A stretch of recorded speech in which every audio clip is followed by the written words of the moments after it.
ठाकरेला लाज असती तर योगेश कदमला गद्दार म्हणायची हिम्मत झाली नसती. रामदास कदमांचा हल्लाबोल. केंद्रीय संरक्षण मंत्री राजनाथ सिंह उद्या महाराष्ट्र दौऱ्यावर. मुंबई वांद्रे येथील MIG क्लब येथे आज महाराष्ट्र नवनिर्माण सेनेचा जाहीरनामा सादर होणार. महाराष्ट्राच्या विधानसभेत अपक्ष उमेदवारांचा आकडा मोठा. बहुजन समाज पक्षाचे उमेदवार सर्वाधिक.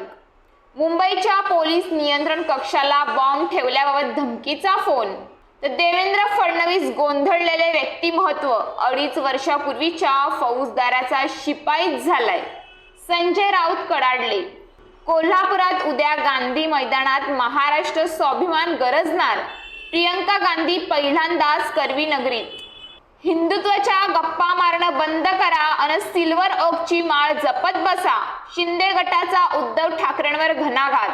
महायुतीची सत्ता येणार असल्याचा शिवाजी पार्कवरील सभेत पंतप्रधानांचा विश्वास.